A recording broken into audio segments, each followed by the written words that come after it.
Good morning, friends. Welcome to WordofGord, OBEJournal 2018, number 15.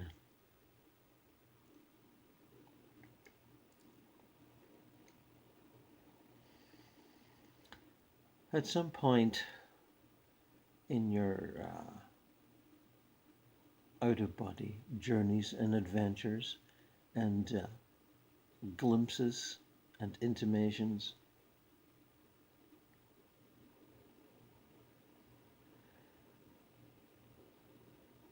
the point arises,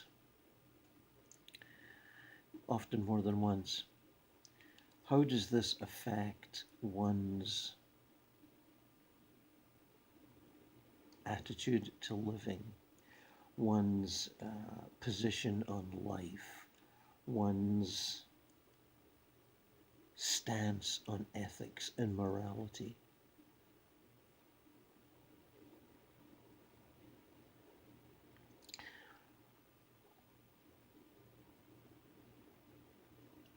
It's similar for me to how one deals with the notion, the experience that when one can communicate with spirits psychically, spiritualism, how does that affect one's position in life?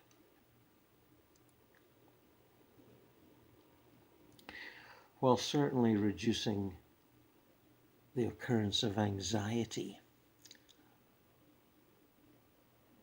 about the meaninglessness that mortality seems to impose,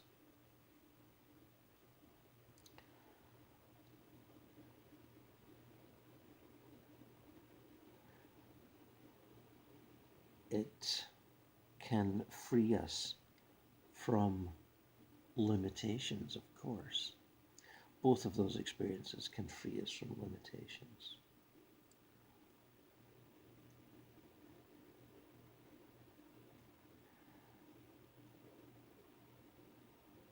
For me, it really does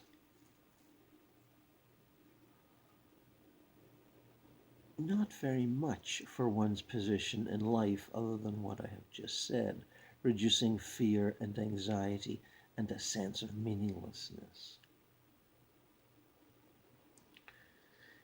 You can get messianic about communicating with spirits, wanting everyone to do it, wanting everyone to be freed by the understanding that one can do it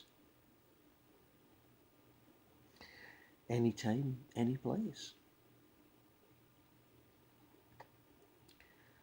That one can communicate with spirits both low and high,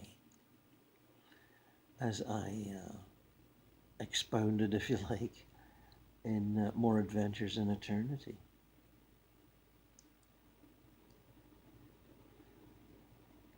One is still left with what one would care to achieve in terms of ambition and fulfillment in one's current incarnation.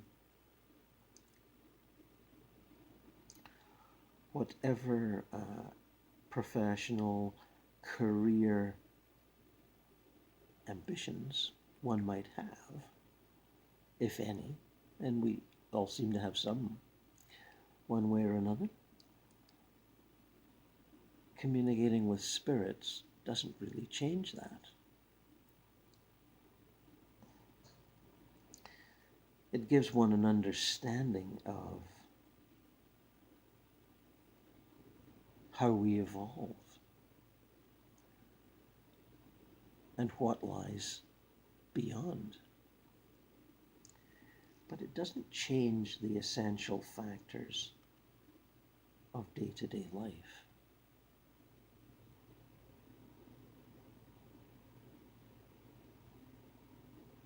Duties still have to be carried out. Bills still have to be paid. Much needs to be looked after still.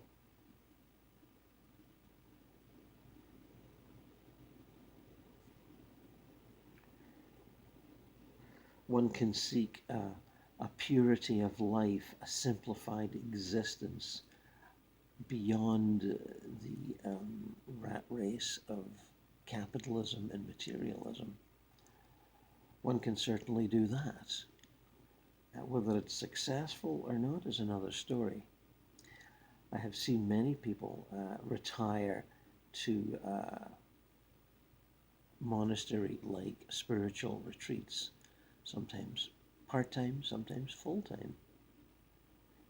But I'm old enough to have observed that they usually come back to the quote-unquote mainstream of life. That's what's the old metaphor? You can go up on the mountain to look down in the valley and understand what goes on in the valley. But eventually one returns down from the mountain to bring to life the insights and wisdom one has gained from being on the mountain, looking down.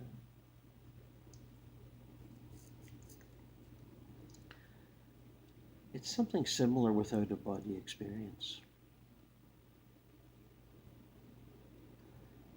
Regardless of the places I've been in spirit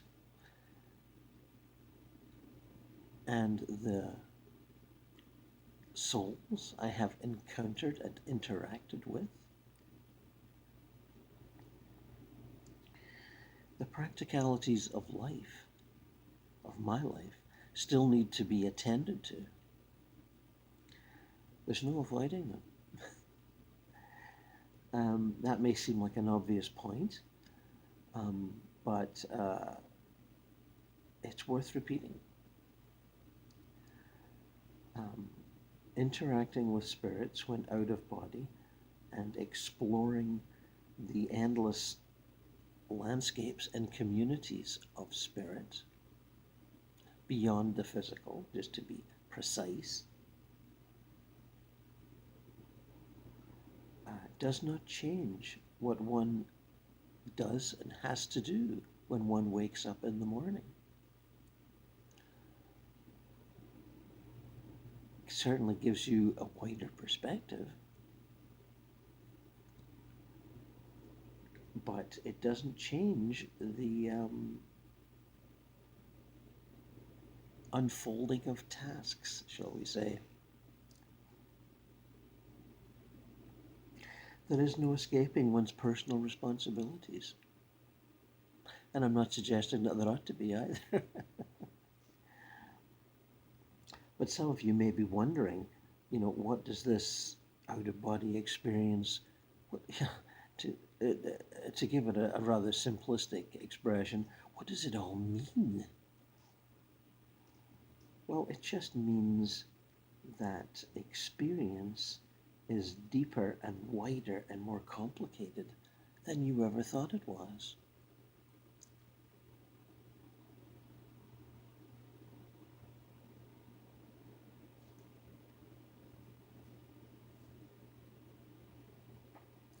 Simple notions of action and reaction and transgression and karma, if you like, fall by the wayside. Things get too complex. You see, there are far too many past lives to account for the bits and bobs of karma that one seems to be going through at any one time. The books will tell you that before birth, we choose which chunks of karma we're going to work on this upcoming incarnation. We don't work on them all, it's too much. and that it's all a matter of choice. As, oh yeah, I'll work on this, I'll work on that, I'll try this one out, I'll try that one out, but that one over there, I'll put it to the side for another time. That sort of a thing.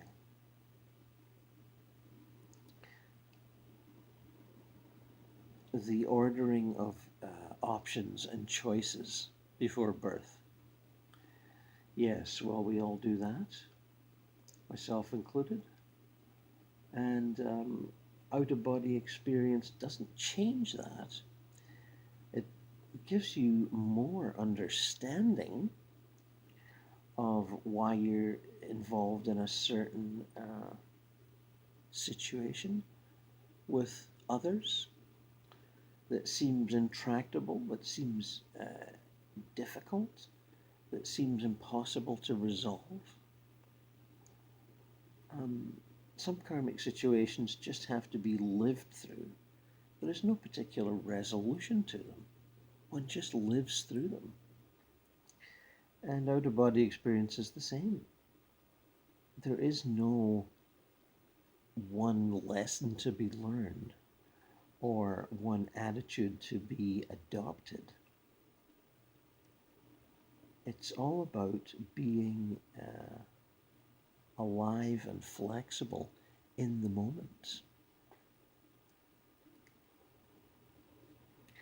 And understanding the multi-dimensionality of the universe we're in and our participation within it.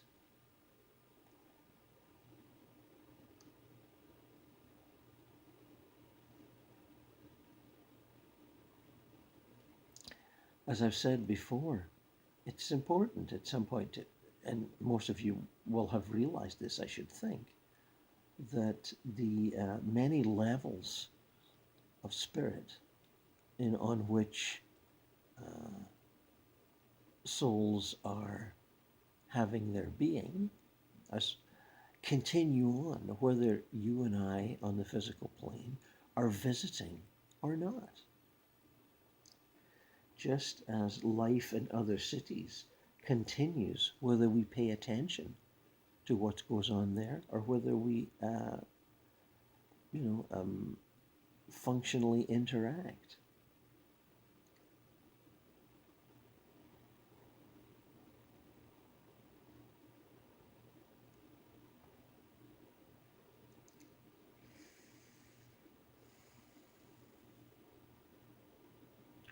There does come an understanding of the marvelous complexity of it all and how it all fits together.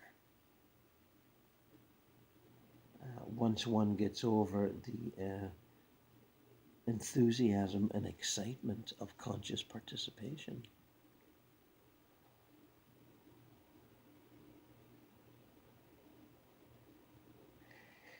If souls in turmoil, souls in confusion are to be rescued and moved on, you can either do it, you can help out, or not. And if you don't, others will. There always seems to be more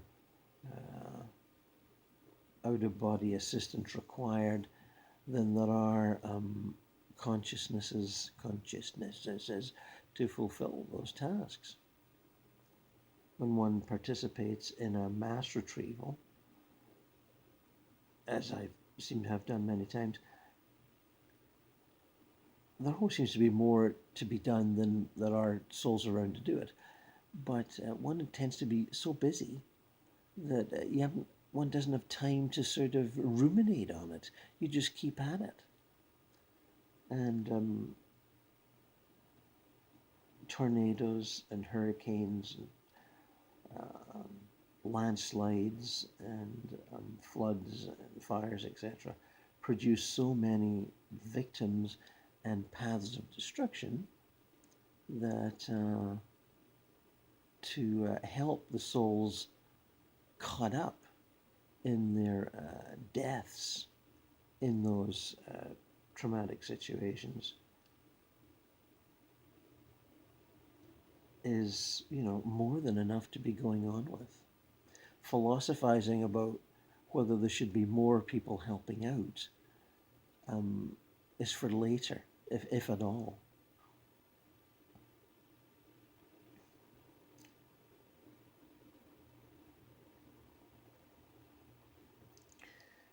And working on the lower astral realms where souls are, as you know, pretty messed up, confused, fearful, angry, resentful,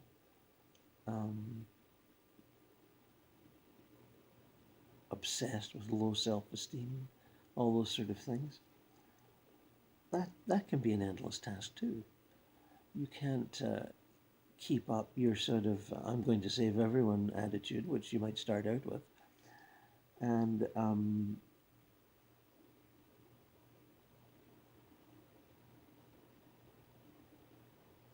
eventually you just come to the understanding that you do what you can do, and you continue on with your own incarnation in between your rescue efforts, and you continue on with your life, your family, your career, your hobbies, your day-to-day duties. Being out of body and having adventures, exciting adventures, illuminating adventures, doesn't change any of that, not really.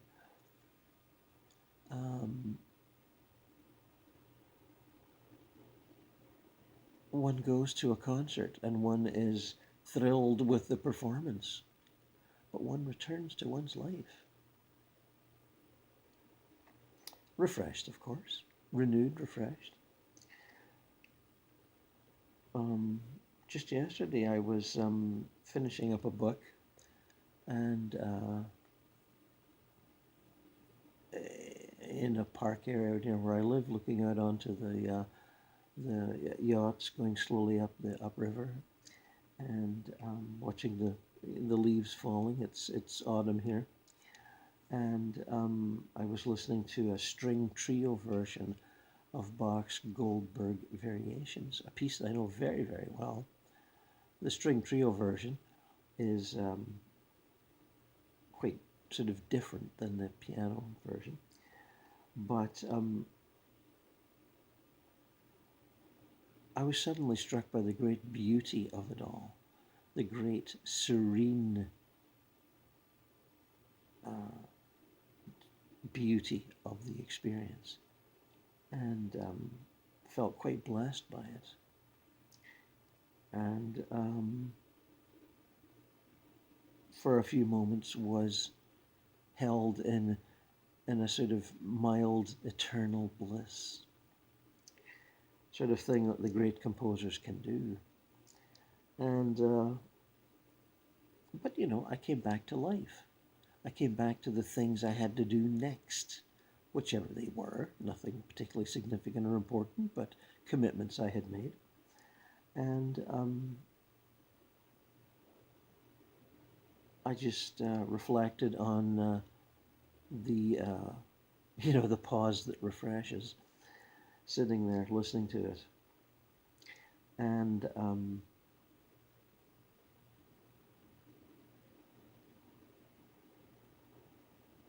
I was in fact reading a book, a biography of a man who was in his day a conspiracy theorist, and political conspiracy, cover-ups, and government misdeeds and deceptions. And Bill Cooper, as a matter of fact. And interesting to see his life as a sort of endless fight against those secrets of conspiracies that he felt the average person should know about, either through his books or his radio broadcasts. But it was interesting to me how he went from one thing to another. The secrecy over UFOs and aliens, the secrecy over political cover-ups, whether it be the federal government's fight against state militias, private militias, the various violent confrontations, Waco,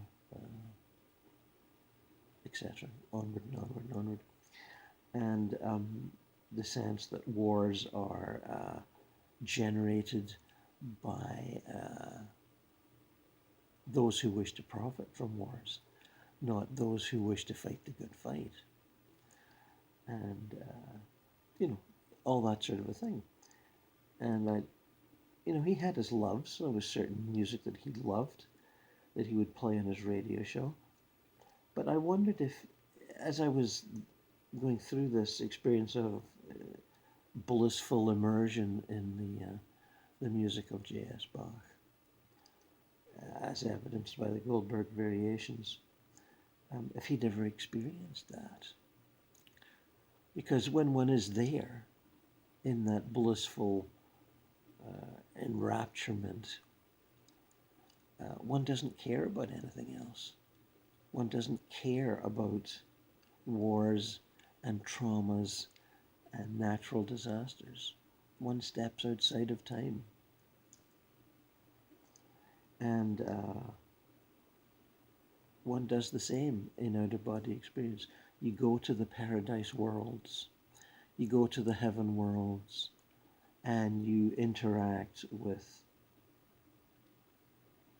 happy, blissed out spirits who are beyond mortality, who are beyond illness, who are beyond, how shall I say, the ravages of endless ambition and desire. They're not completely beyond it, but we're more beyond it than we are. And one steps outside of time, and then one steps back in refreshed. It's very similar. And I've commented on this in various blog posts in another WordofGord blog. I think one of them is called Viewing Hell from the Safety of Paradise. And that is also true. You can view the hellish elements of our world or the lower astral from one's comfortable position in paradise, whether that paradise be a pleasant spot on the physical plane, as I was when I wrote the essay, sitting in the car by the lake, or a very pleasant spot on the astral plane. It's very similar. One looks onto those who are enmeshed in turmoil,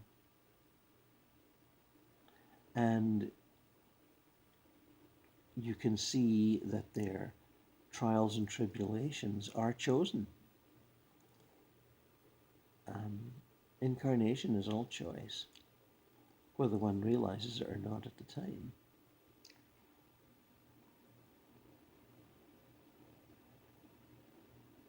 And how does one benefit from that? Well, there's a serenity. There's an acceptance of the way in which events unfold. There is an acceptance of that. There is much less of a desire to change the way things unfold, to change laws, to change governments, to change the moral depravity of those who believe they live above the law, whether they are mafia types, intelligence agency types, or government ministers, all of whom are seem to be endlessly engaged in such morally depraved activities, accumulating useless piles of dosh when a small pile would be more than enough. We see it all around us.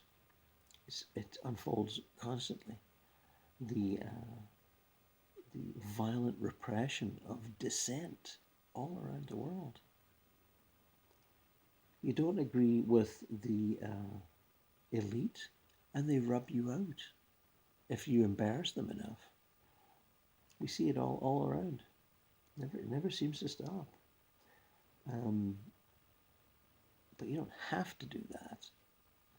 There's those that feel it is necessary, and those of us who feel that it is not particularly necessary. I think we can no more stop the repression of dissent, legitimate dissent, than we can stop the activities of criminal gangs doing what they do. They are totally enmeshed in their activities, just as any other group of humans are involved in their activities. Now, that's not to say the duly enacted laws of society should not be obeyed. Of course they should. We have to aim at something better. And we have to aim at a just and fair world. But out-of-body experience shows you, amongst other things, that that world is not immediately realizable, just as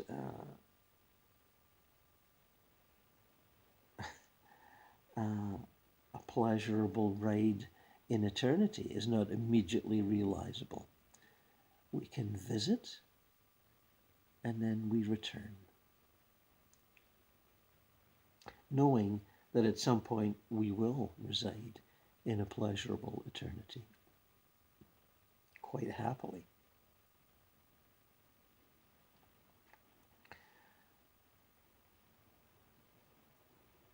But we, often come to that understanding as expressed by that prophet.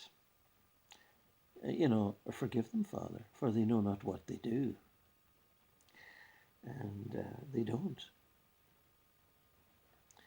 And indulging them as they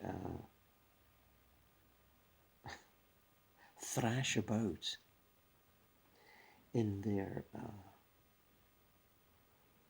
conflicting ambitions, each one struggling for a bigger piece of the pie or a more effective slice of power or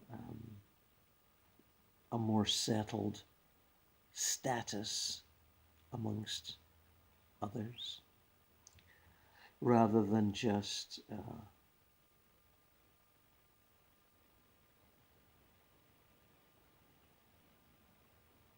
experiencing the intense joy of the moment as it unfolds in every moment,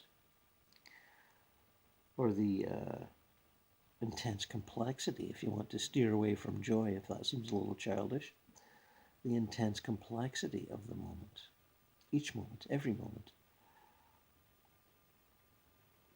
For each moment in this incarnation is joined by each moment in every other incarnation that you have and will have. All those incarnations are happening at the same time. And if you care to touch on your higher self, your monad, you will see that that's how the monad experiences the events of incarnation.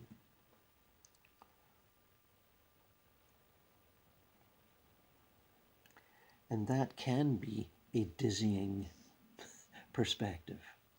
No question there.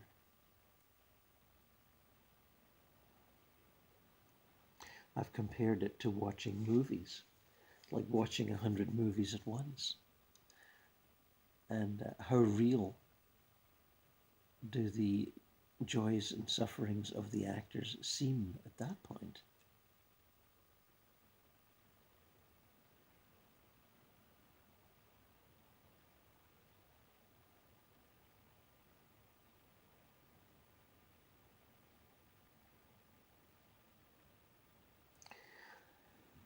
What we learn from out-of-body experience as we probe it more deeply beyond our initial excitement.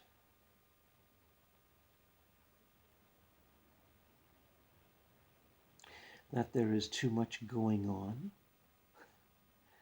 to successfully absorb it all.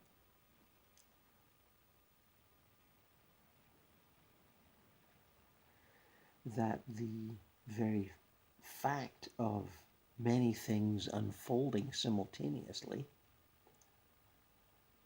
is merely an aspect of profusion. It is not any more significant than any other perspective. At least it seems that way to me. It is not more significant. It is just the busyness of life, not just on this plane, but on all planes.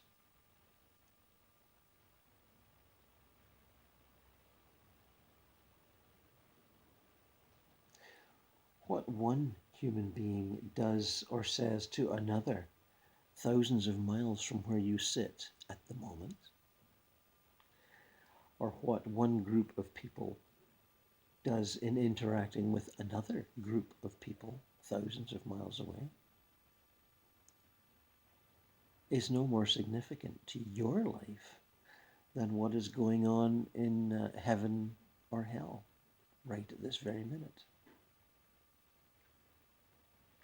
The actions are repeated, the motives are familiar, the results are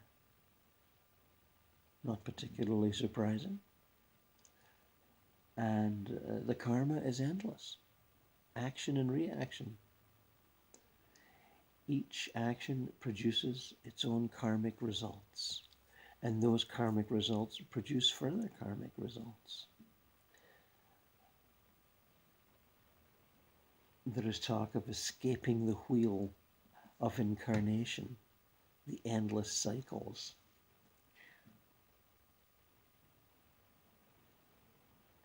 And that is a valid viewpoint too. I can understand why those who would wish to escape the wheel.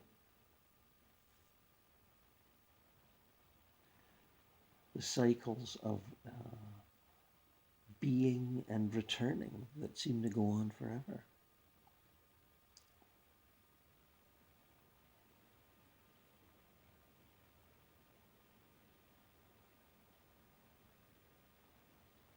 And when one does escape the wheel for a moment or a bundle of moments, one enters the bliss of nirvana, where nothing much seems to be going on at all. But that too is another phase of existence. It's a respite, it's a retreat. Nirvana is both eternal and a stage.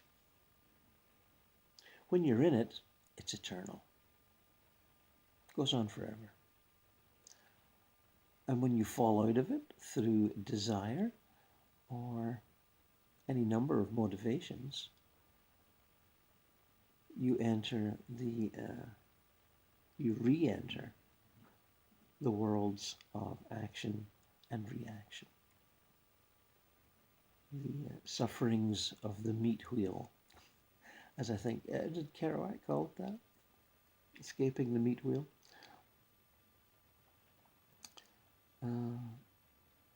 And that, of course, is time, action and reaction. Time, history, culture, all the rest of it. But neither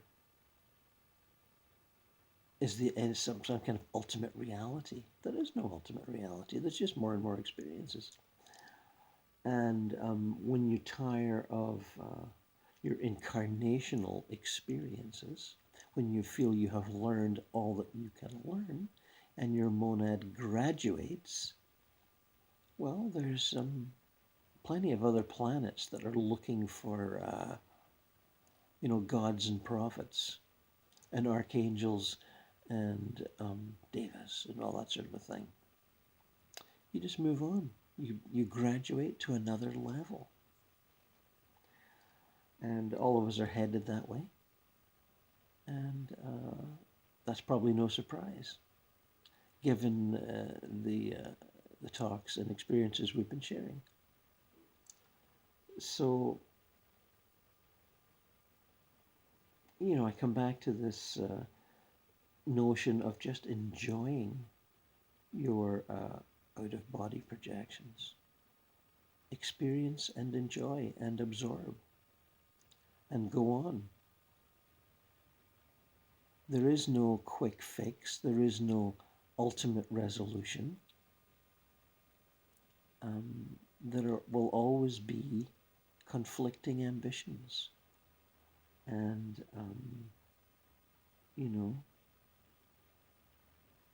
those who cannot abide the agendas of others and wish to interfere and impose their agendas. That will always go on. It always has gone on. And I don't see it stopping. But you certainly can step aside from that and not participate in that particular evolutionary game. And if you do, and I think a lot of you have, you're left to watch the others play that game if you so indulge or care to indulge.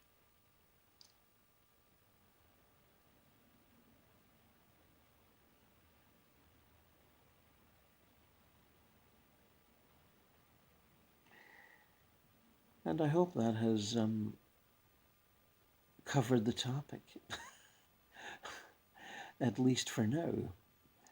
And we'll continue on with other aspects of consciousness projection next time. And until then, I bid you farewell.